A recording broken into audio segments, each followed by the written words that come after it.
Nunca olvidaré ese jueves. Eran las 19:12 exactamente cuando abrí la puerta de casa y escuché risas desde el comedor. No era una risa normal. Era una de esas risitas suaves, con pausas, que vienen acompañadas de miradas cómplices. Y lo raro es que yo no había escuchado nunca a Clara reír así conmigo. Pensé que quizá estaba viendo algo en la tele, pero al entrar en la cocina, me quedé helado. Clara no estaba sola. Estaba sentada en la mesa con alguien. Un hombre. Y no era su primo, ni su compañero de trabajo. Era un completo desconocido para mí. Lo peor no fue eso. Lo peor fue lo que vi después. Ella tenía la blusa medio desabrochada. No de forma descarada, pero sí lo suficiente como para que mi estómago se hiciera un nudo. Él tenía una copa de vino en la mano. En mi casa. Con mi mujer. En una escena que parecía sacada de una cita romántica. Nadie me había avisado de una visita. No había mensaje, llamada ni nota en la nevera. Nada. Solo estaban ellos dos, como si yo no existiera. Como si ese momento les perteneciera. Como si mi papel fuera el de un intruso inesperado. Ella me miró. Él también. Y durante un par de segundos, nadie dijo nada. Fue entonces cuando supe que algo en mi vida se había roto. Y lo peor es que, en ese momento, todavía no tenía ni idea del tamaño real del agujero. No dije nada. No grité. No pregunté quién era él ni qué estaba pasando.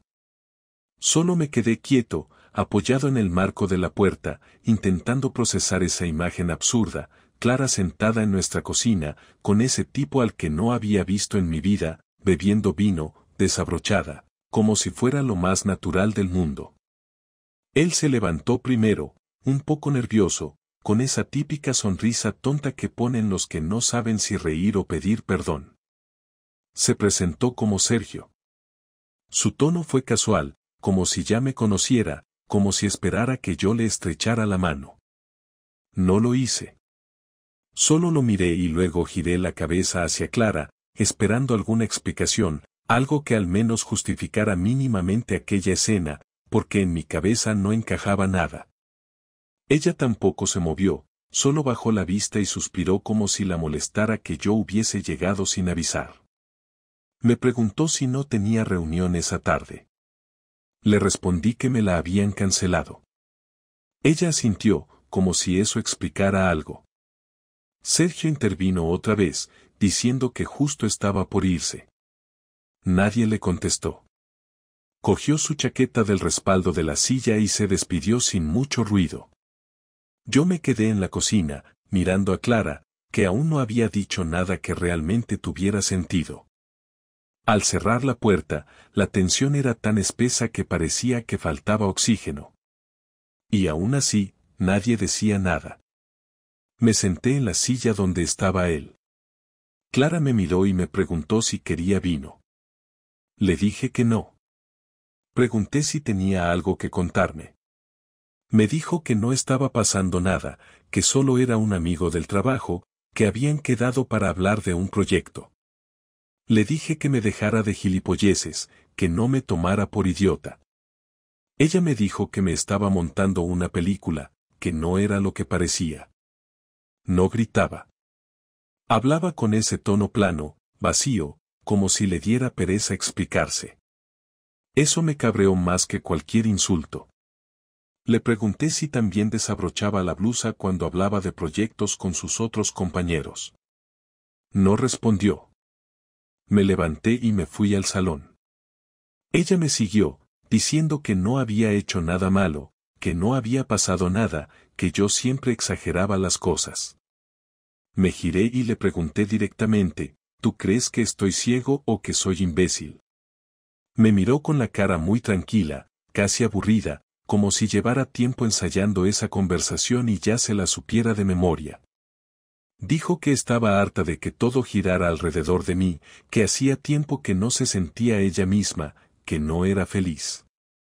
Le pregunté si eso incluía invitar tipos a casa cuando yo no estaba. Dijo que no era así, que solo necesitaba hablar con alguien que no fuera yo, que últimamente yo estaba siempre en mi mundo, ocupado, distante. Me reí.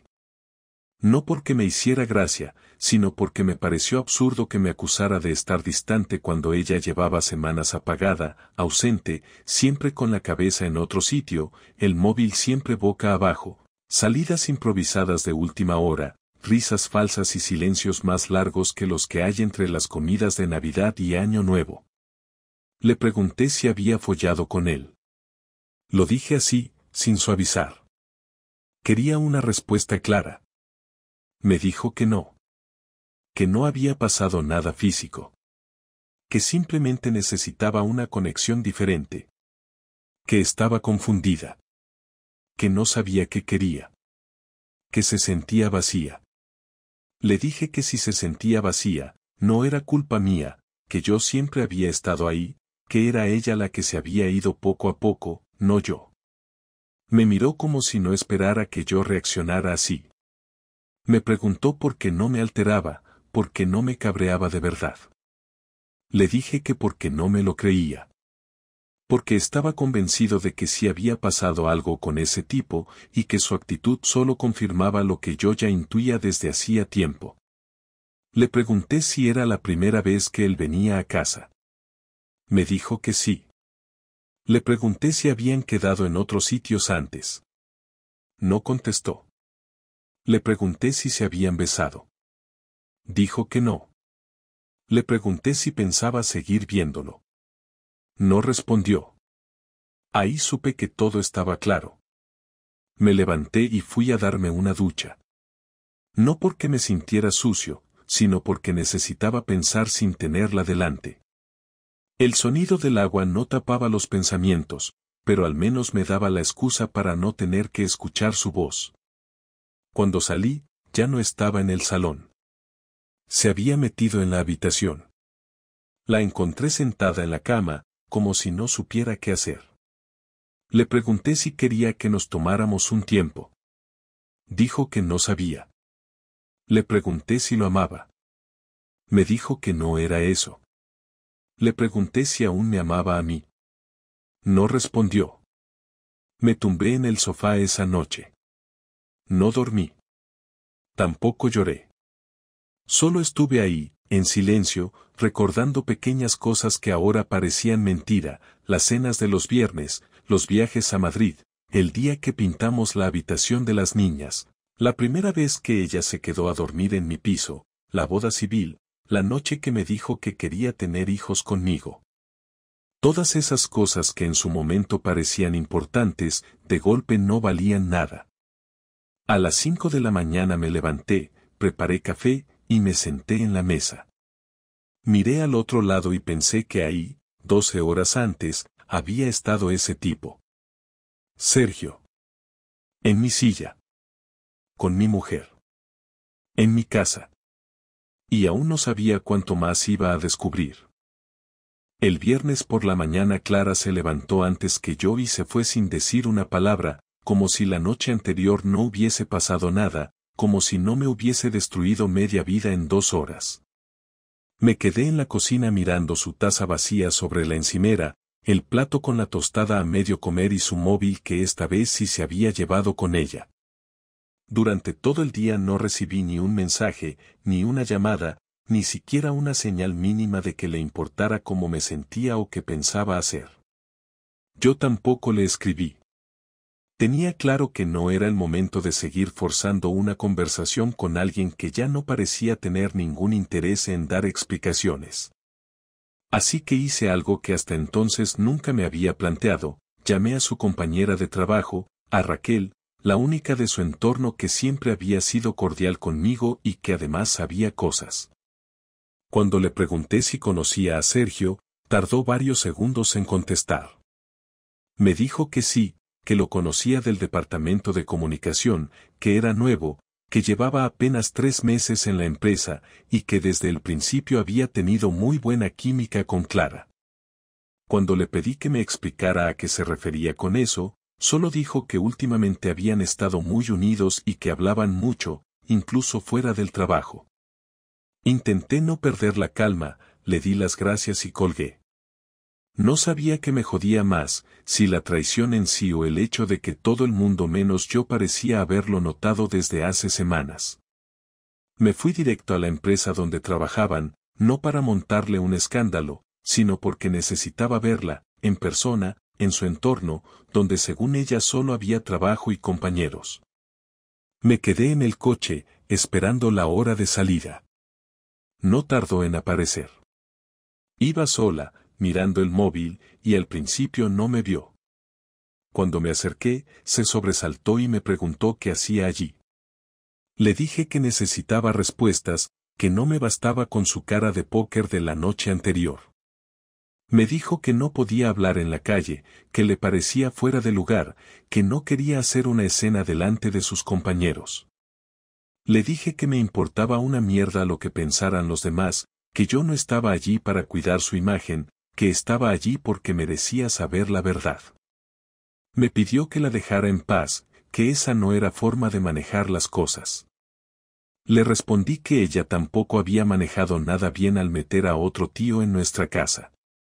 Entonces bajó la voz, se acercó y me dijo que no quería discutir en plena calle, que subiera al coche y habláramos en otro sitio. Fuimos a un aparcamiento vacío cerca del centro comercial. Apagó el motor y se quedó en silencio unos segundos. Me dijo que no sabía por dónde empezar. Le dije que por el principio. Me miró y confesó que llevaba semanas viéndose con Sergio fuera del trabajo, que al principio eran solo charlas, que se sentía bien hablando con alguien que no le exigía nada, que la escuchaba sin juzgarla. Le pregunté si habían estado juntos en la cama. Dijo que una vez. Me quedé mirándola fijamente. Le pregunté si fue en nuestra casa. Dijo que no. Le pregunté si pensaba seguir viéndolo. Se encogió de hombros. Me temblaban las manos, pero no grité, no rompí nada, no lloré. Le pregunté si me quería. No respondió. Le pregunté si me respetaba. Bajó la mirada. Le pregunté si al menos pensaba en las niñas cuando hacía esas cosas. Me dijo que por eso mismo nunca llevó a Sergio a casa antes, que nunca quiso que las niñas se enteraran. Le dije que eso era mentira, que lo llevó a casa porque pensó que yo no volvería esa tarde, que no le importaba nada, ni yo ni las niñas, que lo único que le importaba era llenar su ego con alguien nuevo que le dijera que era especial. Ella intentó justificarse, que no era solo sexo, que no se trataba de buscar aventuras, que se sentía vacía desde hacía tiempo, que yo había cambiado, que la relación estaba fría. Le dije que si estaba tan vacía, ¿por qué no me lo dijo antes, que por qué no lo hablamos, que por qué en vez de intentar arreglarlo buscó a otro? Me dijo que no sabía cómo decírmelo, que tenía miedo de herirme. Me reí, no de forma irónica, sino como una reacción automática a tanta hipocresía junta. Le dije que ya estaba herido, que ahora era tarde para excusas. Le pregunté si quería divorciarse. Me dijo que no sabía. Le pregunté si quería seguir con él. Me dijo que tampoco lo sabía. Le pregunté qué sabía entonces. No respondió. Estuvimos en silencio varios minutos. Luego le dije que yo sí sabía lo que iba a hacer. Me iba a quedar con las niñas, me iba a ocupar de la casa, me iba a ocupar de todo como siempre, pero que a partir de ahora ella iba a hacer una visita, una más, que ya no confiaba en ella, que ya no dormía tranquilo con ella al lado, que ya no podía ni mirarla sin imaginarla con ese imbécil. Me dijo que estaba siendo cruel. Le dije que era la consecuencia de sus actos. Me dijo que necesitaba tiempo. Le respondí que no le iba a dar ni un segundo más. Volví a casa y esa noche no le conté nada a las niñas. No sabía cómo hacerlo. Me senté solo en la sala, sin televisión, sin música, sin nada. Solo yo, el ruido del reloj y la certeza de que mi matrimonio estaba hecho pedazos.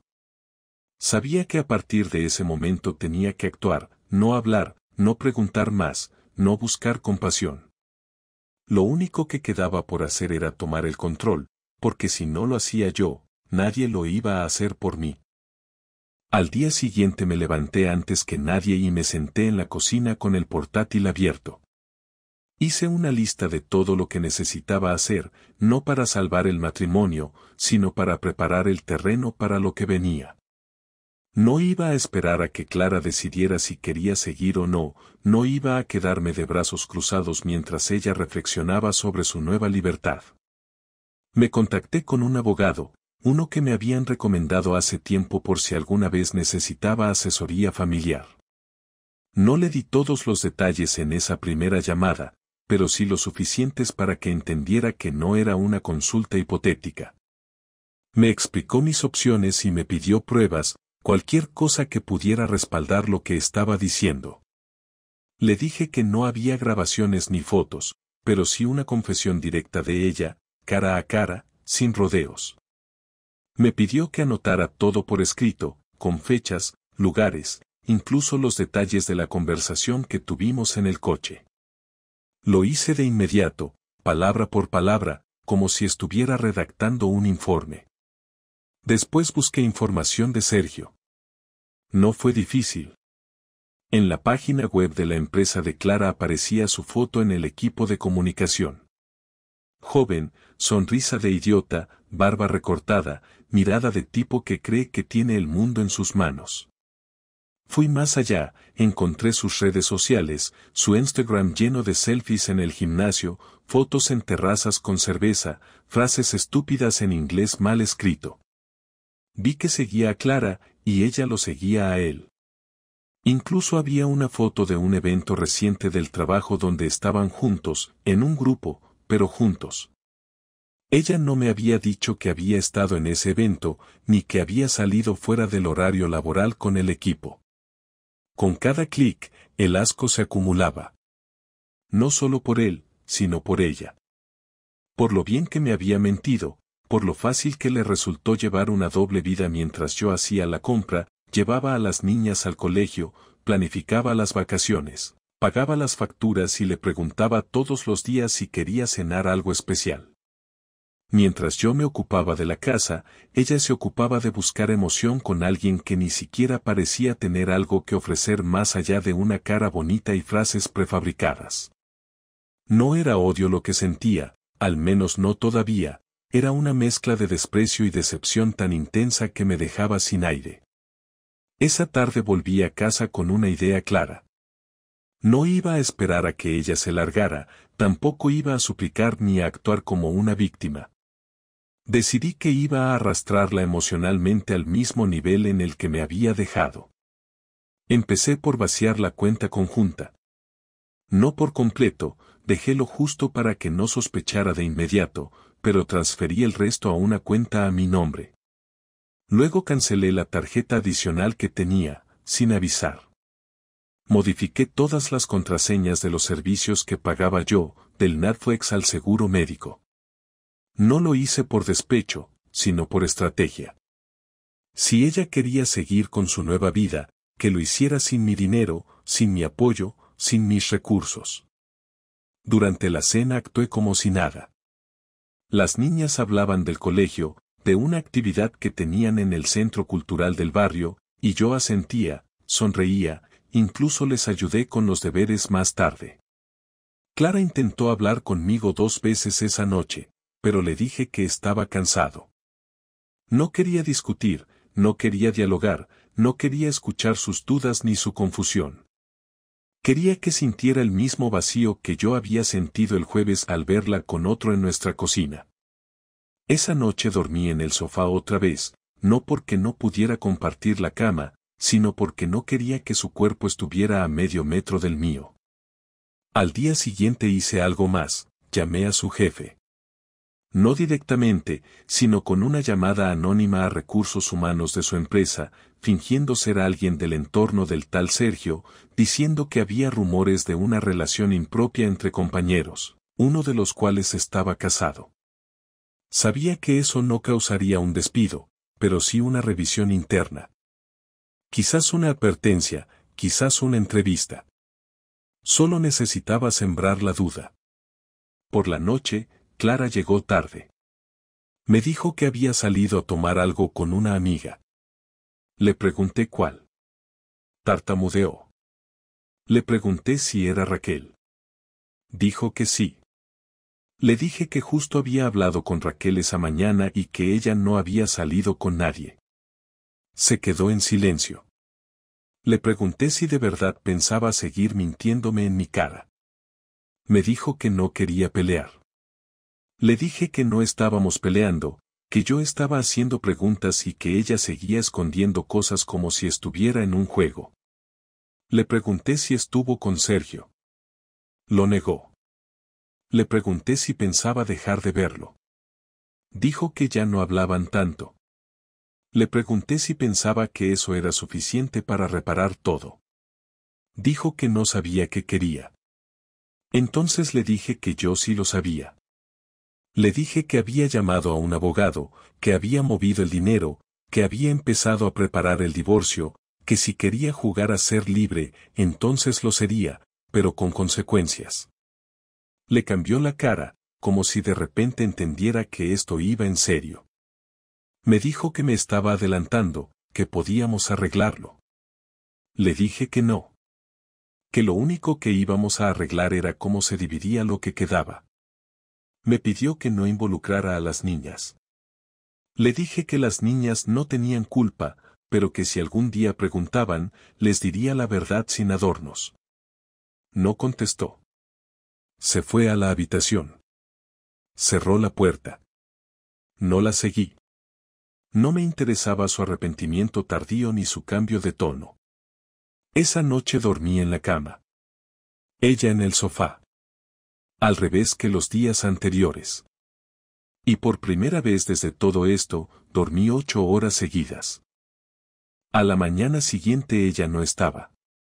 Había dejado una nota escrita con prisa sobre la mesa del comedor donde decía que iba a quedarse unos días en casa de su hermana para pensar.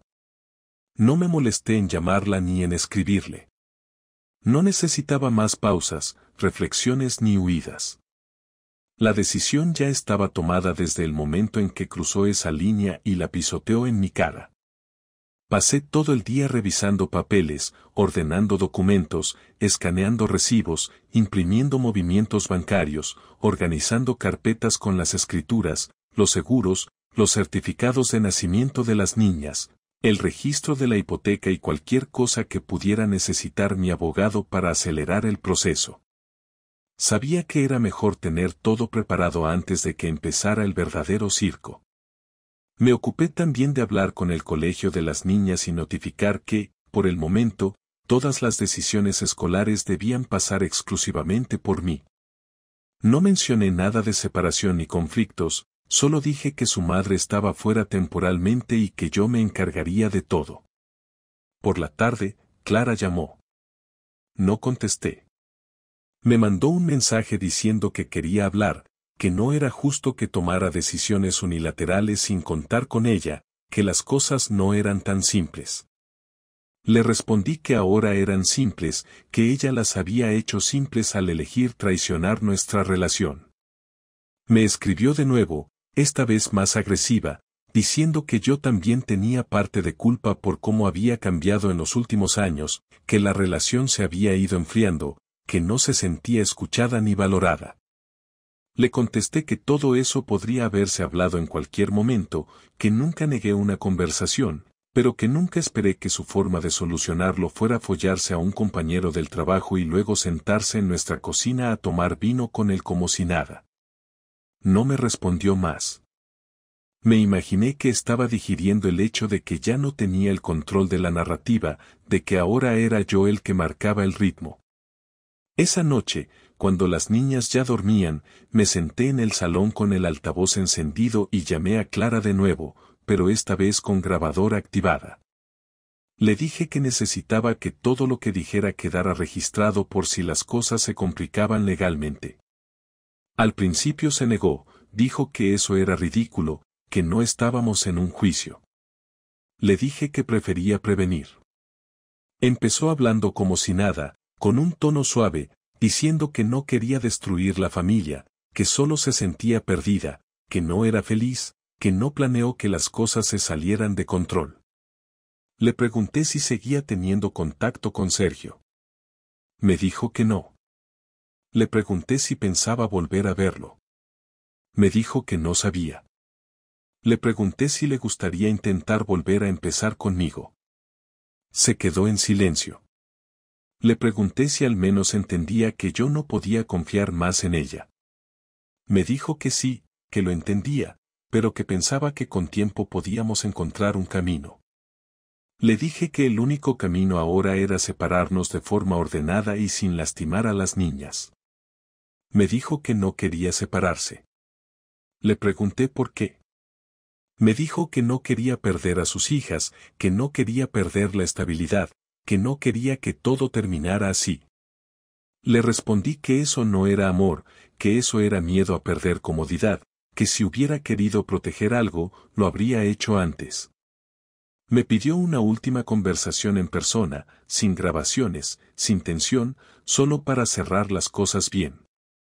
Acepté, pero le dejé claro que no había vuelta atrás, que no me interesaban sus promesas ni sus lágrimas, que solo quería escuchar sus últimas palabras sobre lo que había pasado, sin rodeos. Al día siguiente vino a casa. No trajo maletas. No saludó con beso. Se sentó en el comedor, frente a mí. Estuvimos unos minutos en silencio. Me preguntó si estaba seguro. Le dije que no podía estar más seguro de algo en mi vida. Me pidió que no la odiara. Le dije que el odio no era el problema, que era la indiferencia que estaba empezando a sentir lo que realmente debía preocuparle. Me dijo que pensaba que Sergio era algo distinto, algo nuevo, que pensó que necesitaba experimentar, que quería sentirse viva. Le pregunté si entendía lo patético que sonaba eso cuando venía de alguien que tenía hijas, un hogar y todo lo que decían haber construido juntos. Me pidió disculpas. Le dije que era tarde. Me preguntó si yo también pensaba rehacer mi vida. Le dije que sí, cuando tuviera la cabeza clara, que no pensaba quedarme esperando que alguien me valorara como pareja mientras decidía si yo era suficiente. Me dijo que tenía miedo.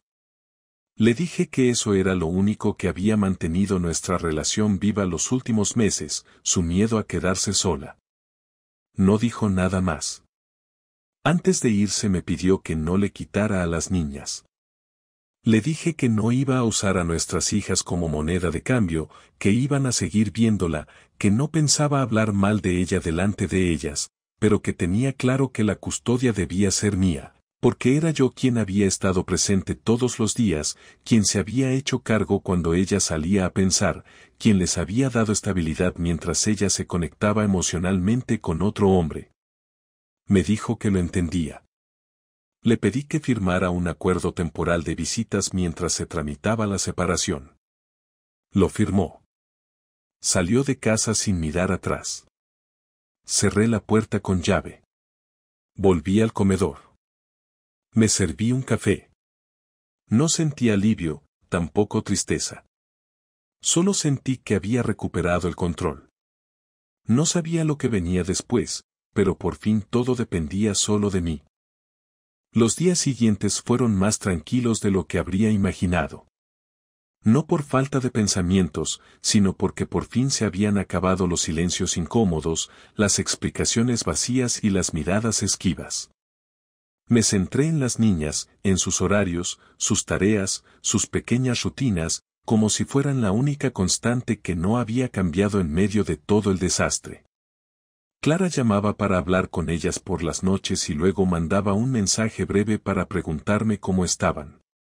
Le respondía con una sola frase, bien. No había más que decir. No había espacio para complicaciones, y menos para nostalgia. El abogado me llamó el lunes para decirme que los papeles estaban listos y que podíamos avanzar si no había objeciones. Le dije que siguiera adelante. Le enviaron a Clara la notificación oficial. No tardó ni una hora en escribirme, esta vez con un texto largo, más emocional, más confuso. Decía que no esperaba que las cosas llegaran tan lejos, que no sabía que yo hablaría tan rápido con un abogado, que pensaba que aún había margen para reconstruir algo. Le respondí con 2 frases. Le dije que si realmente hubiera querido reconstruir algo, no habría metido a otro en nuestra vida, y que lo que estaba haciendo ahora no era justicia, era dignidad. Me dejó en visto. No volvió a escribir durante varios días. La última conversación cara a cara fue una semana después. Ella me pidió vernos para hablar del futuro de las niñas, de los cambios que se avecinaban, de cómo queríamos manejar las cosas con ellas para que no sufrieran más de lo necesario. Acepté. Nos encontramos en una cafetería discreta, sin interrupciones. Clara llegó con cara de haber dormido poco.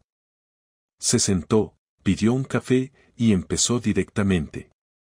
Me dijo que había hablado con su abogado y que le habían recomendado intentar una custodia compartida. Le dije que no me oponía a que viera a las niñas, que no pensaba hacerle daño por medio de ellas, pero que lo de la custodia compartida no iba a pasar. Le expliqué que había sido yo quien había estado con ellas en cada momento, que ella se fue sin mirar atrás, que no había mostrado estabilidad emocional ni siquiera para explicar lo que había hecho, que no me parecía justo repartir la responsabilidad como si ambos hubiéramos fallado del mismo modo. Ella dijo que tenía razón. Me sorprendió. Lo dijo sin levantar la voz, sin discutir. Admitió que había hecho daño, que no tenía excusas, que no sabía cómo reparar el daño, y que si yo creía que lo mejor para las niñas era que estuvieran conmigo, lo aceptaría. Añadió que solo quería estar presente en sus vidas, aunque fuera desde otro lugar. Le dije que eso era lo único sensato que había dicho desde que todo empezó. Luego habló de nosotros. Dijo que le daba miedo pensar en lo que había perdido, que no había valorado lo que tenía, que el caos en su cabeza la había llevado a cometer una estupidez tras otra, que no era feliz con Sergio, que no lo veía desde hacía días, que ni siquiera sabía qué le atrajo de él más allá de la novedad. Le respondí que ya no importaba. No porque no doliera, sino porque ya no se podía cambiar nada. Le dije que yo también tuve momentos de duda durante el matrimonio, que también sentí cansancio, rutina, frustración, pero que nunca crucé ninguna línea. Le pregunté si pensaba que merecía otra oportunidad solo por haber dicho que estaba arrepentida. No contestó. La miré y le dije que ella no era la misma persona con la que me casé, y que yo tampoco era el mismo, pero que la diferencia era que yo había mantenido el respeto por lo que habíamos construido. Me dijo que lo entendía. No lloró, no suplicó, no pidió tiempo. Solo se quedó ahí, sentada, como si recién ahora empezara a comprender el peso real de sus actos. Al terminar la charla, firmamos un acuerdo preliminar sobre los días en los que vería a las niñas. Días claros, horas claras, sin margen para confusión. Acordamos no cambiar nada sin antes conversarlo con ellas. Lo único que pedí fue que no les mintiera, que no intentara reescribir la historia, que no se victimizara. Me prometió que no lo haría. Me fui de la cafetería sin saludarla con un beso ni con un abrazo. Solo un cuídate. Ella respondió con un gracias por no destrozarlo todo. No respondí. Las semanas pasaron rápido. Me sorprendió lo rápido que uno puede adaptarse a una vida nueva cuando deja de arrastrar la esperanza de que todo vuelva a ser como antes. No la espié más, no pregunté por ella, no busqué información sobre su nueva vida. Me concentré en rehacer la mía. No para mostrarle nada a ella, sino para volver a sentir que tenía una. Empecé a dormir mejor, a tener apetito, a sentir que podía estar solo sin sentirme abandonado. Las niñas se adaptaron también, con algunas preguntas incómodas al principio, pero sin dramas. Les respondí con honestidad, sin detalles que no necesitaban, pero sin mentiras. Entendieron más de lo que esperaba. Son más fuertes de lo que pensaba. Ahora, viendo todo en perspectiva, no me arrepiento de cómo manejé las cosas. No actué con rabia ciega, no busqué venganza física, no hice un escándalo público. Me defendí. Tomé decisiones. Cerré una historia sin dejarme arrastrar por lo que otros esperaban que hiciera. No sé si alguna vez volveré a confiar así en alguien.